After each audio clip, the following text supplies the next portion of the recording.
Welcome back to our channel A family. ఈరోజైతే చూసారు కదా, మన డెలివరీ మంత్ వచ్చేస్తుంది అనమాట. 9th మంత్లో కేర్ ఏం తీసుకోవాలి అనేది ఈ వీడియో. సో నేనైతే నా ఎక్స్పీరియన్స్ అయితే మీతో షేర్ చేసుకుంటున్నాను, ఎందుకంటే నాకు నార్మల్ డెలివరీ అయింది, ప్లస్ 9th మంత్లో ఏ కేర్ తీసుకున్నాను అనేది మీతో నేను షేర్ చేసుకున్నాను. ఫస్ట్ అయితే మీరు రెడీగా ఉండాలండి. 37 వీక్స్ దాటిందంటే కన్ఫామ్గా మీకు హాస్పిటల్ బ్యాగ్ అనేది రెడీ చేసుకోవాలి. అండ్ ఫీడింగ్ నైటీస్ ఇవన్నీ తీసుకోవాలన్నమాట. బేబీకి క్లాత్స్, అదొక ఎంజాయ్మెంట్. మన హాస్పిటల్ బ్యాగ్ షాపింగ్ చేయడం అనేది చాలా రిలాక్సేషన్గా ఉంటుంది అండ్ టైం కూడా చాలా త్వరగా గడిచిపోతుంది అనమాట. సో ఫస్ట్ ఆఫ్ ఆల్ అయితే మీరు హాస్పిటల్ బ్యాగ్ అయితే రెడీ చేసుకోవాలి. నెక్స్ట్ అయితే మన ఫుడ్ క్రేవింగ్స్ అండి. ఫుడ్ క్రేవింగ్స్ కనుక ఏది ఉన్నా సరే అస్సలు నెగ్లెక్ట్ చేయొద్దు, ఫుల్ తినేయండి. 9th మంత్ అంటేనే మనం ఫుడ్ బాగా తీసుకోవాలన్నమాట. డెలివరీ డేట్ దగ్గర పడే కొద్దీ మనం క్రేవింగ్స్ అన్ని కంప్లీట్ చేసుకొని ఫుడ్ బాగా తీసుకుంటే మాత్రం బేబీ చాలా హెల్తీగా బయటకు వస్తుంది. సో ఫుడ్ క్రేవింగ్స్ మాత్రం అస్సలు మిస్ అవ్వద్దు, ఏది ఉన్నా సరే తినేయండి. మ్యాక్సిమం అయితే అందరికీ వామిటింగ్స్ అయితే తగ్గిపోతాయి 9th మంత్ ఎండింగ్ వచ్చేసరికి. సో ఆ టైంలో అయితే మీరు ఏ క్రేవింగ్స్ ఉంటాయో అవన్నీ కంప్లీట్ చేసుకోవాలి. అండ్ నెక్స్ట్ అయితే మన పేరెంట్స్ని అనమాట, అమ్మగారిని కానీ అత్తయ్య గారిని కానీ ఎవరైనా సరే పెద్దవాళ్ళు ఉంటే మీరు తీసుకోండి. ఎందుకంటే ఆ టైంలో మనం సింగిల్గా ఉంటే కొద్దిగా రిస్క్ అనమాట. ఎప్పుడు ఉమ్మ నీరు పడుతుందో తెలియదు, ఎందుకంటే హస్బెండ్స్ ఎలాగో డ్యూటీస్కి వెళ్తారు కదా.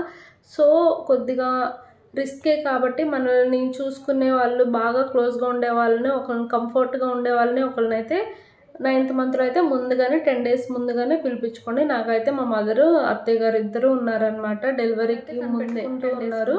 సో మనకి ఉమ్మనీరు ఎప్పుడు పడుతుందో తెలీదు, డెలివరీ ఎప్పుడు అవుతుందో తెలియదు కాబట్టి పెద్దవాళ్ళు ఉంటే మాత్రం వాళ్ళు కనిపెట్టుకుంటూ ఉంటారు. హాస్పిటల్కి చాలా త్వరగా తీసుకెళ్తారు అనమాట ఒకవేళ పెయిన్స్ వస్తే. అండ్ మెయిన్ థింగ్, పెద్దవాళ్ళు వచ్చారు కదా అనేసి రెస్ట్ తీసుకోవద్దు. చిన్న చిన్న పనులు చేయడం అండ్ స్టెప్స్ అయితే రెగ్యులర్గా ఒక 1/2 hour అయినా సరే పైకి కిందకి ఎక్కి దిగండి 9th మంత్ వస్తే. బికాజ్ మనకి సర్విక్స్ అనేది ఓపెన్ అవ్వడానికి హెల్ప్ అవుతుంది అనమాట. అది ఒక ఎక్సర్సైజ్ టైప్. సో మీరైతే కన్ఫామ్గా 1/2 hour అయితే స్టెప్స్ ఎక్కి దిగడం, వాకింగ్ అయితే చిన్నగా చేసుకోవడం అంటే చేయాలి. అండ్ చిన్న చిన్న పనులు ఉంటే కూడా చేసుకోవచ్చు. 9th మంత్లో ఎక్కువ పనులు చేస్తూ ఉంటే మనకి ఎక్సర్సైజ్ బాగా అయ్యి సర్విక్స్ అనేది ఓపెన్ అవ్వడానికి చాలా హెల్ప్ అవుతుంది. అండ్ ఫుడ్ విషయంలో కూడా అంతే అండి. క్రేవింగ్స్తో పాటు మనం ఎక్కువ హైడ్రేట్ అవ్వాలన్నమాట, అంటే వాటర్ ఎక్కువ తీసుకోండి. అండ్ మెయిన్ థింగ్ పైనాపిల్ అనమాట. నేనైతే నా డెలివరీ టైంలో పైనాపిల్ బాగా తీసుకున్నాను 9th మంత్ ఎండింగ్లో. సో పైనాపిల్ తిన్నా సరే సర్విక్స్ చాలా త్వరగా ఓపెన్ అవుతుంది. మీరు పైనాపిల్ మాత్రం 9th మంత్లోనే తినండి. బాగా అయితే రెస్ట్ తీసుకోండి.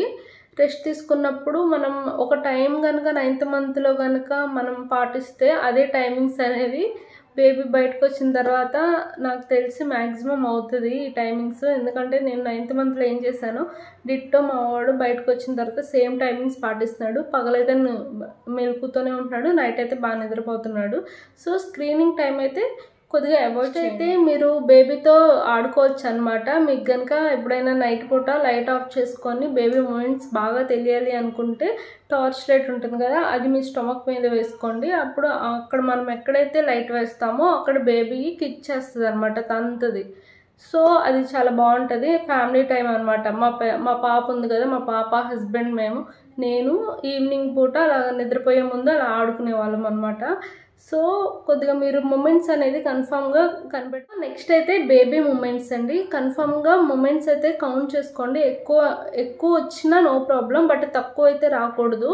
సో నా టైంలో అయితే మా డాక్టర్ అయితే ఒక చార్ట్ ఇచ్చారనమాట, లైన్స్ కొట్టి ఏ డేట్న ఎన్ని కిక్స్ వచ్చాయో రాసుకోమని చెప్పారు. అది డిన్నర్ తర్వాత అండ్ బ్రేక్ఫాస్ట్ తర్వాత అండ్ లంచ్ తర్వాత. అలా లంచ్ చేసిన 10 minutesకి, డిన్నర్ చేసిన 10 minutesకి అండ్ బ్రేక్ఫాస్ట్ చేసిన 10 minutesకి మనకి మొత్తం కలిపి డే మొత్తంలో 10 moments పైన ఉండాలి. సో నాకైతే 15 అలాగ వచ్చాయి. సో మూమెంట్స్ మాత్రం తగ్గితే కన్ఫర్మ్గా హాస్పిటల్కి అయితే చూపించుకోండి. బట్ మూమెంట్స్ తగ్గినట్టే అనిపిస్తాయి, ఎందుకంటే బేబీ కొద్దిగా పెద్ద అవుతుంది కదా, గర్భసంచిలో నిండిపోతుంది అనమాట. సో మన ప్లెసెంటా బట్టి కూడా మనకి మూమెంట్స్ అనేవి ఎక్కువ తెలియవు అనమాట. ఎందుకంటే యాంటీరియర్లో ఉందనుకోండి ప్లసెంటా, అప్పుడు అడ్డుగా ఉంటుంది కాబట్టి మనకు మూమెంట్స్ అనేవి తెలియవు. సో అవి చెక్ చేసుకొని ఆ ప్లసెంటా అన్నీ బాగానే ఉన్నా సరే మూమెంట్స్ రోజు డైలీ కనిపిస్తున్నా ఒకరోజు సడన్గా కనిపించకపోయినా సరే హాస్పిటల్కి అయితే కన్ఫర్మ్గా వెళ్ళాలి.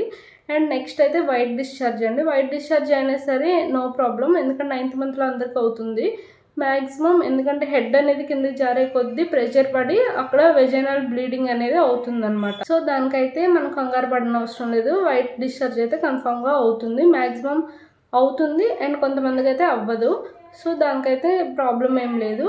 అండ్ నెక్స్ట్ అయితే ఉమ్ము నీరు అనమాట. ఉమ్ము నీరు ఒక్కొక్కరికి తెలియకుండా పడిపోతుంది.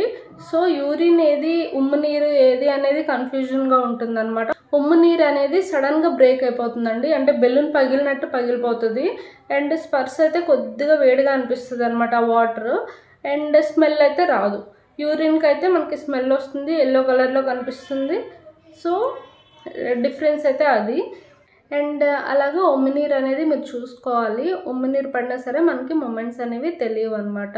సో ఉమ్మినీరు పడిపోయినట్టు తెలిసినా సరే మీరు హాస్పిటల్కి అయితే వెళ్ళాలి. అండ్ మీరైతే బేబీ వెయిట్ చూసి ఫుడ్ అయితే బాగా తీసుకోండి. ఎక్కువ హైడ్రేట్ ఉండాలన్నమాట. వాటర్ మిలన్, ఫ్రూట్స్ ఏవైనా తీసుకోవచ్చు. అండ్ మీకు ఏ క్రేవింగ్స్ ఉంటే ఆ ఫుడ్ అయితే తినచ్చు.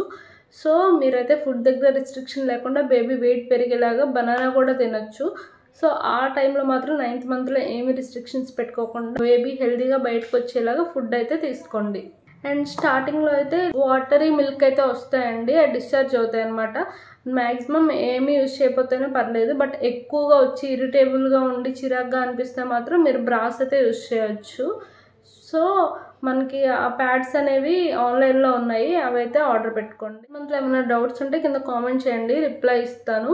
అండ్ మెయిన్ థింగ్, మీరు కనుక డెలివరీ వెళ్ళే రోజు మాత్రం కన్ఫామ్గా ఇంట్లో అయితే అంతా శానిటైజ్ చేసుకోండి. అండ్ రూమ్ కూడా నీట్గా ఉంచుకోండి, ఎందుకంటే నెక్స్ట్ డే మనం తిరిగి వచ్చేసరికి మనం బేబీతో వస్తాం కాబట్టి రూమ్ అనేది చాలా నీట్గా ఉండాలి. మీ వల్ల కాకపోతే మాత్రం మీరు హాస్పిటల్కి వెళ్ళిన తర్వాత అయినా మీ ఇంట్లో వాళ్ళకి కాల్ చేసి చెప్పండి నీట్గా ఉంచమని. మనం చిన్ని బేబీతో వస్తాం కాబట్టి ఆ బేబీకి ఇలా బయట డస్ట్ ఎలర్జీస్ వచ్చే ఛాన్సెస్ ఉంటాయి కాబట్టి తను మనతో పాటు ఇందులో ఎన్విరాన్మెంట్లో కలవాలి కాబట్టి రూమ్ అనేది నీట్గా ఉంచుకోండి. ఏసీ కూడా 27 to 30 అయితే పెట్టుకోండి బేబీ డెలివరీ అయిన తర్వాత. అండ్ ఈ వీడియో కనుక మీకు నచ్చినట్టయితే ప్లీజ్ లైక్ చేసి, షేర్ చేసి, సబ్స్క్రైబ్ చేసుకోండి. Thank you.